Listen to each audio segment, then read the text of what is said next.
네, 이번 시간은 슬기로운 자치생활 시간입니다. 우리 동네를 살기 좋은 곳으로 만들기 위해서 지역의회에서 어떤 일들 하고 있는지 알아보는 시간인데요. 29세의 신인 정치인이 현역인 상대 의원을 600여 표 차이로 제치고 첫 도의원 도전에서 당선됐습니다. 정치 논리와 정치 진영을 떠나서 정치인은 시민들의 삶을 풍요롭게 만들어가는 행동하는 양심이 있어야 한다고 이야기하는 경기도의회 오창준 의원과 오늘 이야기 나눠보겠습니다. 의원님 안녕하십니까? 네, 안녕하세요. 네, 반갑습니다. 자기소개 간략하게 부탁드리겠습니다. 네, 안녕하세요. 저는 경기도 광주시 오포읍을 지역구로, 이제 오포읍이 아니죠. 네, 오포를 지역구로 두고 있는 경기도의원 오창준이라고 합니다. 네, 반갑습니다. 방금 오포읍이 아니죠라고 하셨는데 저도 잘 모르거든요. 어떤 내용인가요? 저희 이제 오포읍 같은 경우에는 이제 올해 9월 1일부로 폐지가 되었고요. 예. 현재는 지금 4개 행정동으로 분동이 되어 있는 상태입니다. 그랬군요. 가장 최근에 또 바뀐 내용이라서 아마 청취자분들도 모르시는 분들 많으셨을 것 같습니다. 우리 의원님 제가 앞에서 소개할 때 29세의 신인 정치인이라고 소개를 했잖아요. 네. 국민의힘의 유일한 20대 경기도 의원으로 알고 있는데 원래 네, 좀 정치에 관심이 많으셨습니까? 사실 정치 분야의 특정이 관심이 많았다기보다는 그냥 세상이 돌아가는 전체적인 흐름에 이것저것 다양하게 관심을 가지는 그런 청년이었다고 말할 수 있겠습니다. 제가 좀 찾아보니까 대학원에서 화학을 전공하고 있었다고 하던데요. 네, 맞습니다. 대학원생이 정치에 입문을 했다. 조금 뭔가 좀 낯설다고 해야 될까요? 그런 기분인데 뭐 특별한 계기 같은 게 있었습니까? 사실 도전의 계기는 제가 이제 대학원을 한 3년 정도 다녔었는데 이제 대학원을 다니다 보니 국내에서 이 대학원을 다녀가지고는 사실 그냥 나중에는 회사에 취직을 해서 그냥 연구원으로서 삶을 살아가게 될 것 같은 생각이 들었습니다. 예. 그러다 보니 이제 하나는 조금 뭐 유학도 가서 더 학식을 쌓고 이제 뭐 교수라는 뭐 그런 길을 갈 수도 있었고 또 다른 하나는 제가 직접 이 시스템을 바꾸는 일을 좀 해보고 싶었거든요. 그래서 그 두 가지 중에서 고민을 하다가 이제 후자 쪽이 조금 더 마음이 가서 그러면 이쪽에서 어떤 일을 할 수 있냐 했더니 이제 정치인으로서 들어가면은 제가 이런 교육 분야나 이런 것들에 대한 전체적인 전반 시스템을 좀 관여해서 일을 할 수 있다는 걸 알게 돼서 이제 이쪽으로 좀 발을 들이게 되었습니다. 예. 마음 먹기도 쉽지 않았겠지만 실제로 당선되는 데까지도 이게 마냥 마음만 가지고 할 수 있는 건 아니니까요. 특히나 상대가 또 현역 의원이었고요. 네. 준비하는 과정이나 이럴 때 어려움은 없었습니까?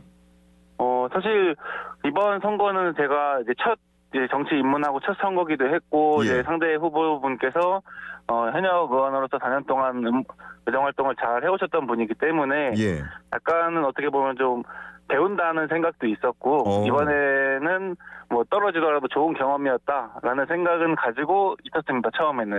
근데 이제 계속 선거 운동을 하고 이렇게 하다 보니까 그래도 이기고 싶다는 마음도 강하게 들었고 네. 이제 결과가 좋게 나와서 되게 행복했습니다. 그랬군요. 의원님 얘기 인터뷰들 뭐 좀 찾아보고 하니까 교육 분야에 관심을 상당히 많이 가지시는 것 같더라고요. 특히나 뭐 학생들의 학비 걱정이라고 해야 할까요? 이런 생계 걱정 같은 것들을 함께 고민을 해주시는 것 같은데 어떤 내용인가요?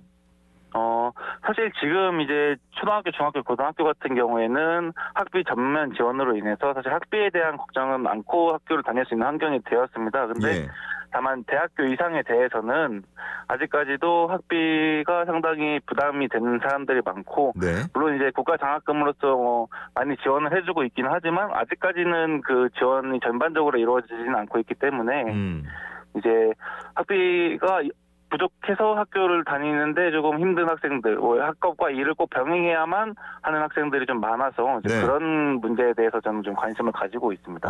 과거의 접니다. 저도 그때 대학생 때 어떤 고민을 했냐면 내가 공부하려고 학교를 다니는데 그 학교를 다니려고 일을 하다 보니까 또 공부를 못하게 되는 좀 아이러니한 상황이 벌어지더라고요. 우리 의원님은 또 대학원까지 하셨다고 하니까 뭐 비슷한 고민을 많이 하셨을 것 같은데요. 네, 저도 마찬가지로 이제 대학교를 다니면서 그 당시에는 이게 가당 형편이 이렇게 막 풍족하진 않은 상태라 이제 일과 학업을 병행을 해야 됐고 그러다 보니 일 쪽에 치중을 좀 하게 되면은 학업에 대해서 조금 소홀해지거나 그렇죠.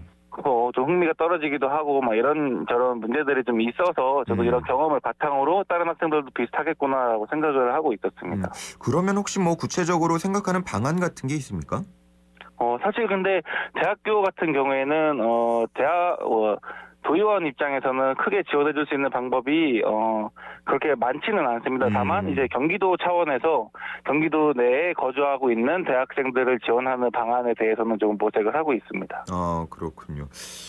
그리고 상임위가 교육기획위원회이신데 통학 환경 개선을 좀 구체적이고 단기적인 계획으로 꼽아주셨어요. 어떻게 바꿀 계획을 갖고 계신 건가요? 일단 1차적으로는 저는 이제 저희 지역을 대표해서 말씀드리면 약간 통학버스의 지원 폭을 조금 늘려보려는 생각을 가지고 있어요. 예. 네, 그래서 학교 자체가 지금 이제 경기도의 통학버스 지원 조례안으로 인해서 통학버스를 지원을 하고 있긴 하지만 그 방식이라든지 이런 것들이 좀 미비한 부분들이 있거든요. 네. 그래서 그런 것들을 좀 개정을 하고 또는 그 각 시 군구와 이게 협력을 해서 그 시에서 운영하는 이제 통학용 버스 노선들을 신설하든지 이런 방안도 지금 고민을 해보고 있는 상태입니다. 버스가 필요할 정도로 통학 거리가 먼 건가요? 통학 거리가 먼 학생들도 있고 통학 거리는 멀지 않은데 다만 그 통학할 수 있는 그 환경 자체가 이제 좀 도로가 좀 미비하다든지 위험하다든지 뭐 이런 문제들이 있는 학생들도 있습니다. 그렇군요. 뭐 학생들에 비해서 학교 수가 부족하고 그런 건 아니고요. 오히려 학생들에 비해서 학교 수가 부족한 경우에는 통학거리가 멀지는 않습니다. 왜냐하면은 그만큼 밀집된 지역에 학생들이 많기 때문에 오히려 거리상으로는 그렇게 멀지 않은데 반대로 학생들이 너무 밀도가 낮은 경우에는 통학거리가 상당히 늘어나는 경우가 있습니다. 그렇군요. 알겠습니다. 앞서서 잠깐 소개를 해주셨지만 오포라고 하셨잖아요. 지역구가. 네. 이 오포가 어떤 곳인지 청취자분들께 소개 좀 부탁드립니다. 네. 저희 오포는 원래 이제 오포읍이라는 이름으로 이제 불렸었는데 9월 1일부로 오포 1동과 2동 그리고 신현동, 능평동 해서 4개의 행정동으로 분리된 상태고요. 분리 전까지는 이제 전국에서 양산에 있는 물금과 이제 남양주의 화도에 이어서 세 번째로 인구가 많은 읍이었습니다. 근데 이제 분동이 되면서 뭐 그런 타이틀은 잃어버렸지만 여전히 아직도 인구가 되게 많은 지역이라고 할 수 있죠. 그래서 저희 오포의 위치는 이제 광주시 기준으로 약간 서남부에 위치해 있고요. 왼쪽으로는 성남의 분당, 그다음 아래쪽으로는 용인, 북쪽으로는 이제 광주 시내인 경안동과 이제 연결되어 있어서 되게 위치상으로는 교통의 요충지라고도 할 수 있겠습니다. 그렇군요. 근데 교통의 요충지라고 말씀을 해주셨는데 또 한편으로 가장 큰 현안이 교통 문제다라고 지적을 해주셨어요. 네, 맞습니다. 사실 오포읍의 지리상의 위치는 정말 교통의 요충지가 맞지만 저희 오포가 이제 예전에 개발이 될 때 제대로 된 도시계획이 없는 상태에서 이제 여러 가지 개발 행위들이 많이 이루어지다 보니 소위 이제 난개발이라고 할 수 있는 이제 지역 문제가 좀 있어가지고요. 그러다 보니 이제 이제 늘어날 인구에 대한 교통 수요의 조사나 이런 것들이 좀 미비하게 이루어지다 보니 그 도로와 같은 기반 시설들이 좀 없이 거주 시설들이 많이 들어오고 인구들이 많이 늘었습니다. 그러다 보니 이제 기존에 있는 도로에 비해서 교통량이 워낙 많아지다 보니까 자연스럽게 교통 문제가 좀 지금 심각한 문제로 대두되고 있는 상황입니다. 교통 체증이 좀 심한가 보죠? 사실 저희 신현동을 대표적으로 보면 57번 이제 지방도가 신현동을 가로지르고 있는데 거기서 이제 분당과 연결되는 도로인데 신현동 이제 끝에서 이제 분당까지 넘어가는데 사실 새벽에 이제 차 없는 시간대 이동해 보면은 뭐 10분에서 15분이면은 충분히 가고도 남는 거리를 출퇴근 시간에는 거의 1시간 이상, 1시간 반, 뭐 길게는 2시간까지도 걸리는 경우가 있습니다. 상당히 심각하네요. 자, 그러면 이 교통 문제 해결을 위해서 지금 도로 확충이 더 필요합니까? 아니면 뭐 지하철이나 이런 대중교통의 확대가 더 필요한 겁니까? 그 두 가지 방안이 전부 다 고려돼야 되는 상황이라고 보여집니다. 지하철만으로도 해결되기 쉽지 않고 또 교통 도로 조금의 확충만으로도 해결되기 쉽지 않기 때문에 또 이게 땅이 사실 그 신현 능평 지역 같은 경우에는 약간 산에 이제 언덕에 있는 계곡 지역이다 보니까 무작정으로 이제 도로를 확충을 할 수 있는데 한계가 좀 있는 상태입니다. 그러다 보니까 복합적으로 좀 접근을 해서 여러 가지 방식을 사용해서 문제를 해결하는 것이 중요하다고 생각합니다. 지하철이라고 하면은 8호선이 연장되는 건가요? 네, 그렇죠. 지금 현재 판교 지금 이제 성남 위쪽에 있는 8호선이 이제 판교까지 연장되고 그 연장선이 오포까지 연장되는 그런 방식으로 지금 해결하려고 노력하고 있습니다. 이게 지난 선거에서 첫 번째 공약으로 내세웠던 걸로 알고 있는데 좀 장기적으로 진행될 수밖에 없겠죠? 네, 맞습니다. 아무래도 지하철 사업이라는 것 자체가 규모가 워낙 거대하기 때문에 그 사업을 단기간에 추진할 수는 없습니다. 그러나 이제 그렇다고 해서 단기간이 걸린다고 해서 의지를 가지고 진행하는 것과 그냥 언젠가 되겠지라고 손을 놓고 있는 것은 전혀 다른 차원의 문제이고 그렇기 때문에 이제 차근차근 하나씩 좀 진행을 해보려고 하고 있습니다. 그렇군요. 알겠습니다. 그리고 이번 달에는 2040 광주 도시기본계획에 대한 의견을 논하는 자리도 마련이 됐다고 들었는데 의원님께서는 어떤 의견을 전하셨습니까?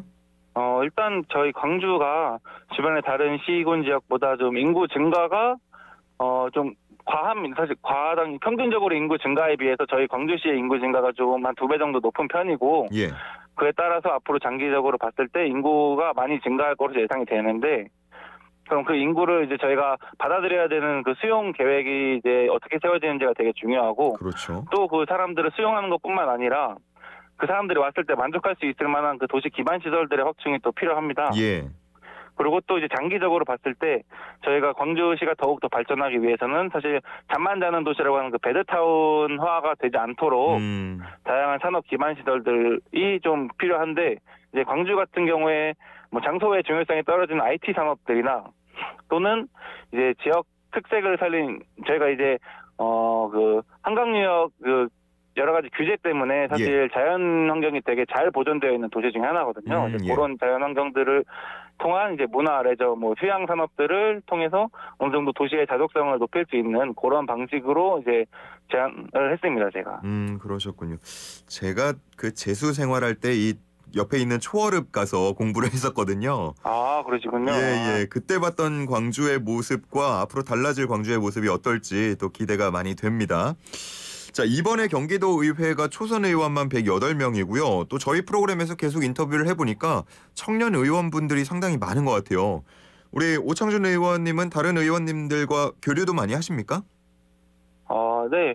물론 이제 저희 청년 의원이 제가 알기로는 한 민주당 쪽에 한 20명 그리고 이제 국민의힘에 한 16명 정도가 법정으로 청년 의원인 걸로 알고 있고요. 예. 그리고 사실 저희 청년들이 나이대나 이런 것들이 이제 비슷하다 보니까 자연스럽게 뭐 관심 가지고 있는 공감대도 많고 공감대 형성도 쉽고 관심대 가지고 있는 분야도 비슷비슷한 경우가 많아서 자연스럽게 얘기를 좀 할 수 있고 편하게 얘기할 수 있다 보니까 조금 더 친해지는 계기도 좀 있었고 그래서 조금 더 편하게 좀 대화하고 있고 이렇게 하고 있습니다. 임기 시작한 지가 이제 몇 달 지났는데 어떻게 처음에 구상하셨던 대로 정치 활동을 하고 계신가요? 사실 제가 구상했던 그대로는 진행되고 있지는 않는 상황이지만 그래도 이제 이런 여러 가지 상황이 있어도 저는 이제 제가 생각했던 대로 좀 꾸준히 해 가려고 노력은 하고 있습니다. 그렇군요. 그 물과 같은 정치인으로 기억되고 싶다라는 포부를 전해주셨는데 이거 끝으로 이제 이유를 들으면서 마무리 지어보겠습니다. 그 물과 같은 정치인이란 거는 제가 두 가지 뜻을 이제 부여를 좀 하고 있는데 첫 번째는 이제 물은 어떤 그릇에 담던지 간에 이제 모양이 그 그릇에 알맞게 모양이 변화하거든요. 그래서 어떤 그릇에 담기던 그런 그릇에 알맞는 모습을 보여주고 또 하나는 이미 그 물 안에 그릇 안에 차 있는 뭐 여러 가지 돌이라든지 모래라든지 이런 것들은 모든 빈틈을 완벽하게 메꿔줄 수는 없습니다. 형태를 가지고 있는 고체이기 때문에. 하지만 물은 액체라서 그런 빈틈들을 이렇게 빈틈 없이 완전히 메꿔줄 수 있거든요. 그래서 그런 식으로 빈틈을 잘 메꿔줄 수 있는 또 그런 가그 역할을 제가 또 하고 싶다. 그런 의미에서 이제 물과 같은 정치인이 되고 싶다고 말씀드렸습니다. 뭔가 화학 전공자 같은 그런 포부를 전해주신 것 같네요. 자, 알겠습니다. 오늘 이야기 여기까지 듣겠습니다. 잘 들었습니다. 고맙습니다. 네, 감사합니다. 지금까지 경기도의회 오창준 의원과 함께했습니다.